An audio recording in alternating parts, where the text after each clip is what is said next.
What's good, YouTube? Rob B here with more of my thoughts and opinions. Now, YouTube, YouTube, social media in general, had has a lot of different phrases and sayings that are repeated over and over again by content creators and subscribers without any real explanation or elaboration on some of these terms and phrases. But they're repeated and they're picked up by other people. Um, a couple of them that I'm really curious about that I've been hearing from some black women YouTube content creators. Um, Two are, I used to be pro-black. I used to be a black male worshiper. First, let me get into the I used to be pro-black. Okay, you used to be pro-black. So now what? Are you now pro-white? Are you anti-black? You used to be pro-black. Why have your ideals about being pro-black changed? Why have you stopped being pro-black? Do you just not like to call yourself pro-black because of how it was represented by others, or you just change your ideology altogether? Now you have a all lives matter stance, or a kumbaya stance, merging all together, integrationist stance. So you're no longer pro-black. Someone please explain this to me. I'm just curious. You're no longer so pro-black. You used to be pro-black, and for some reason you're no longer pro-black. I mean, I've been hearing this time and time again, but I never really got to the bottom of why. There's a lot of words about it. There's a lot of conversation about it, but they never really say why they're no longer pro-black, other than the representation of being pro-black. But they never really say about where they stand in this regard. I mean, sure, you have someone consider themselves as pro-black, but you may not agree with their ideology. But how does that make you stop being pro-black? How does that make you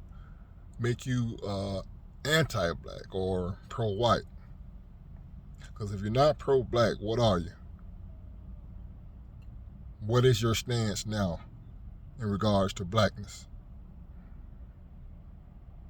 I mean, I'm just curious. If any one of you women that use this phrase could find my video and just explain it to me. Okay, next one. I used to be a black man worshiper. Now I'm no longer a black male worshiper. How was you ever a black man worshiper? I mean, I've never had a woman worship me. I mean, I'm 55 years old, but I never had a woman worship me. So I'm not familiar with the practice. How do you worship? How have you worshiped black men? Worship. I mean, whether you're religious or not, I don't think you should be worshiping any man. But how were you worshiping black men?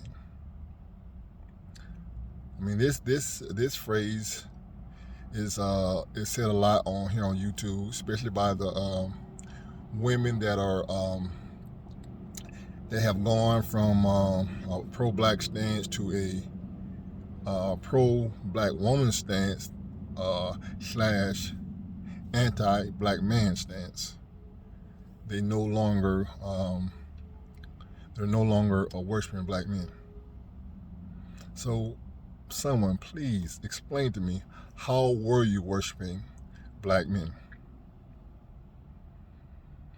I mean, I've never had a black woman worship me. I mean, I had a black woman cook for me. I mean, I never had any woman keep me, you know. I mean, I didn't go from my mother's house to my wife's house or a girlfriend's house. I mean, I was on my own for a long time before I even got married. So, and I definitely haven't had any woman worship me. Just explain to me how that practice is done. And if you feel that you're no longer a black man worshiper, explain to me how that changed and why that changed. Whether you were in bad relationships and one after the other, and you just got fed up at those relationships, and this caused you to say, well, I'm not worshiping black men anymore. I mean, wouldn't that be just the relationship you were in, or the men you were with? I mean, just explain to me. I'm just curious of this. Okay, those are the two phrases I hear on YouTube a lot, and it just came to me like, what do they mean? What do they mean by this? Let me throw another one in here. I've taken off the cape for black men. You've taken off the cape. What does that mean? Were you going and saving black men? And where were you going and rescuing black men? And I've seen women in comment section and on chats, you know, young women, 24 years old, 19. I've taken out the cape. I'm no longer caping for black men. Please, if you get this, if you so happen to see this video, please explain to me. I mean, I'm just curious. I'm just curious. Since you've taken another stance, you're no longer pro-black. You're no longer worshiping black men. You're no longer put on the cape for black men. And so now you're anti-black man because of all the things you were doing. Explain to me how you were doing these things. Explain to me how you were pro-black, but you're no longer pro-black, and you're proud of not being pro-black as a black person. Now it's a label of shame for you being pro-black. And you're no longer pro-black, so you talk about people who are still pro-black or still claim to be pro-black. You mock the people who are pro-black as a black person. What changed you to be anti-black as opposed to being pro-black? Whether you agree with some of the people who are in the forefront calling themselves pro-black or not should not change your stance. I mean, you don't always have to agree on things, but to say you're no longer pro-black because of what you've seen,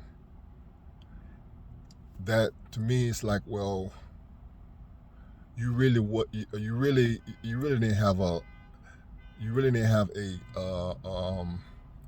solid ground in being pro-black, and I don't understand why. You're a black person. Shouldn't you be for your people? Black men, black women.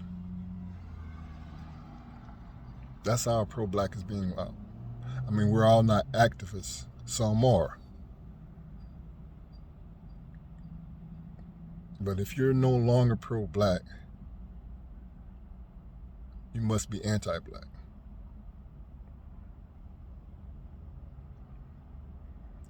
If you're no longer worshiping black men,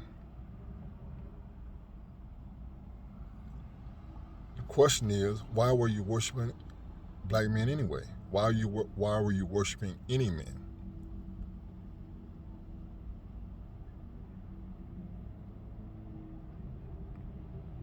I'm just curious if you can elaborate on these things. I would appreciate it. Black man, black woman, black love, black relationships, black families. It's Rod B. I'm out.